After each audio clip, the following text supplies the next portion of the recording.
Igor, greva midva naprej na mojo ljubo rožo življenja, ki me je učarala že toliko časa nazaj in vsak od nas je imel eno obdobje, ki jo je kar risal, pa niti ni vedel dejansko zakaj, ne. Ponovadi takrat, ko dobiš še stilo, pa si pa čisto navdušen. Ja, se je čarovno. Kakšno konkretno vprašanje, ali kar začnemo? Ja, kar začni. Zakaj je, kakšne kvalitete nosi, kaj je dejansko Roža tisto? življenja v bistvu naj bi bila osnova, blueprint, se reče v angleščini, vseh simbolov, sprav vsega življenja. Roža življenja naj bi bila v bistvu matrica naše realnosti. Zdaj, mi poznamo to rožo življenja, ki ima krog okoli, ne?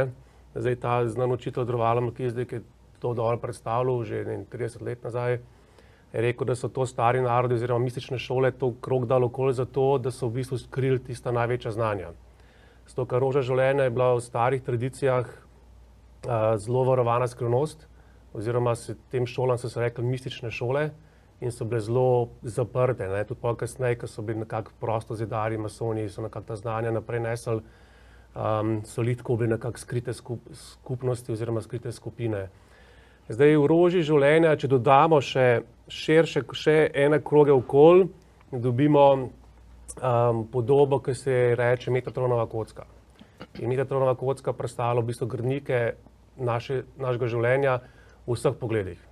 Se pravi, vsa znanost, kemija, biologija, medicina, narava, živali, vse, kar obstaja, čustva, emocija, glas, oziroma zvok, vibracija, frekvenca, vse izhaja iz teh podob ven. Zato so jo stari narodi uporabljali kot za upravljanje zavesti življenja na vseh nivojih. In fizično, in čustveno, in mentalno, umsko, zavestno, energetsko in povezavo v bistvu s celo zavestjo življenja. Meni je bilo zelo zanimivo, ko sem brala o roži življenja, da se je pojavljala po celem svetu, v povsem različnih religijah, ki niso imele nič skupnega. In da je to nekaj najbolj nenavadnega, da deluje kot nek sveti jezik.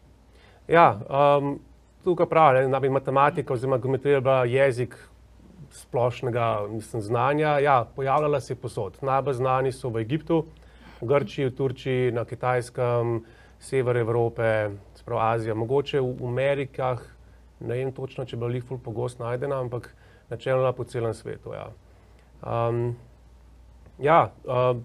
Znanja so noter, ki so bila najbolj skrivna in najbolj sveta.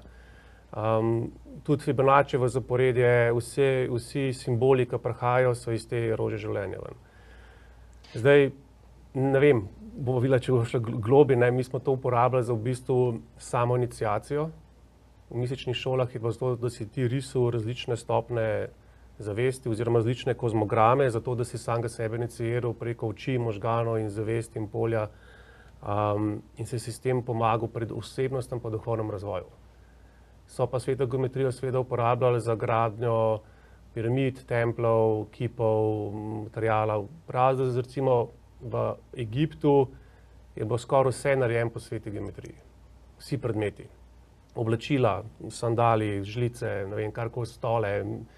Vse je bilo narejeno po teh proporcijah zlatega reza oziroma matematike, ki je povezano bilo hkrati z vesoljem, hkrati z zemljo, hkrati z vsemi aspekti življenja. Meni je to fascinantno bilo pri Egiptu, kar je tudi povezano z rožo življenja, da so uporabljali neko vrsto sveto znanost, kar pomeni znanost, ki vključuje vse znanosti v eno znanost.